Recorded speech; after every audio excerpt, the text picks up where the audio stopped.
Hello everybody, it's Victor here with the review today on the Borderlands Claptrap CLP4-TP from NECA.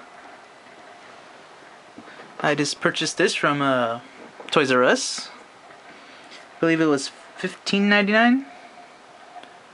$15.99? Yeah, I'm pretty sure it was $15.99. I wasn't really paying attention. I just seen Claptrap and I picked it up and like, oh my god, it's awesome.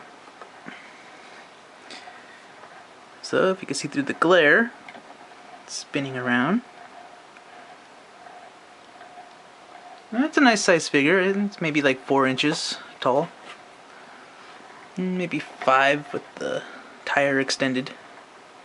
Let's take this off and have a look at the box. Alright, so let's just have a closer look at Claptrap himself. Try to get you in some good light. See, this is Borderlands on the top. Some nice paint detail. Looks like he comes with the base. Here's the picture of him. His name. BorderlandsTheGame.com. NECA. Gearbox. You can pause that if you want to read that.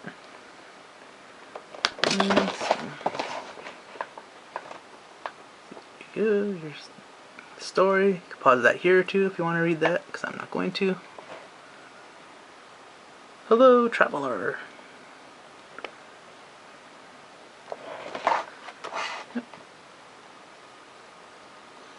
Yeah, well, that's pretty much that for the box. Alright, so we have the package open now, and let's take a look at the figure itself. As you see, it did come with the base. It's very nice. Pretty hollow underneath, very open. It has a nice paint job. Some very dark lined cracks, dark lines around the rocks, very much like in the game.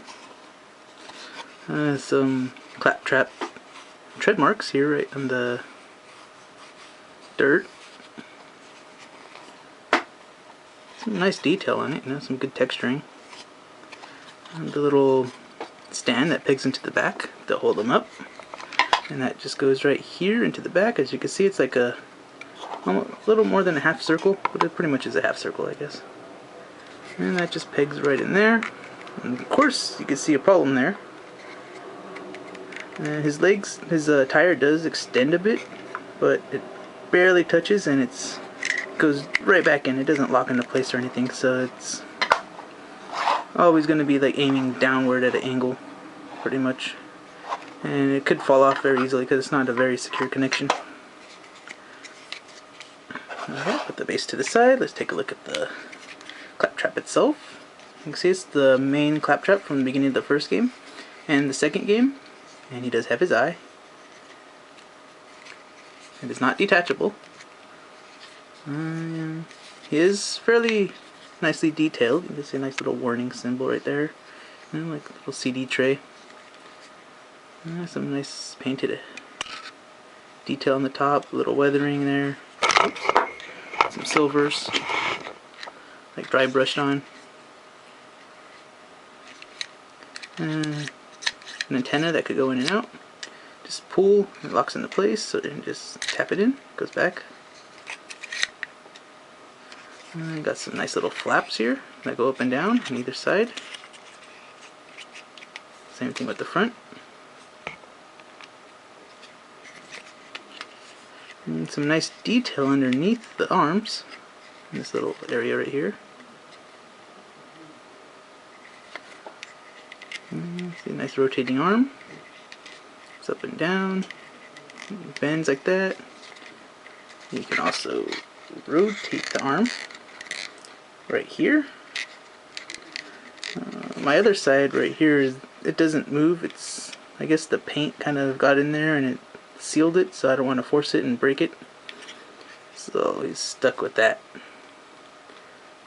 pretty much. But it does go up and down, so that's not too bad. Like I said, this moves up and down, as does his eye. Rocks back and forth in all directions. I guess it's on a ball joint of sort. It's really stiff though, so it's hard to get it in like a position where you really want it. So, you know, just do your best. And like I showed you earlier, the tires do go in and out. They're plastic, not rubber. But it's a different type of plastic than the body, which feels kind of hollow, but solid at the same time, because there's feels like a lot of weight right in this area right here. And you got some nice springs and some detail on the rims. And a nice, seam line right down the middle there. And the tires do rotate. And in case you're wondering, the claws do not close or open or anything. They're fixed. So that pretty much covers the Claptrap itself. As I said, when his tire's fully extended, he's maybe, I don't know, 4.5 inches, 5 inches. Let's compare him to something real quick. Put him on the stand. Oh, see, there you go. See, the stand not 100% secure. So if you don't really plan on moving them or messing with them too much, you could probably just glue them onto the stand. That would work really well.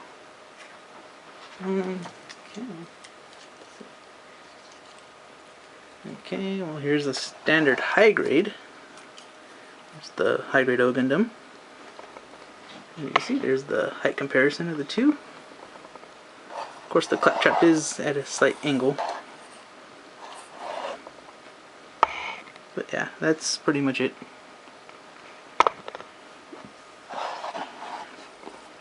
Alright, this is Vector with the Claptrap from Borderlands, the school bus orangish yellow version. Hope you enjoyed the review.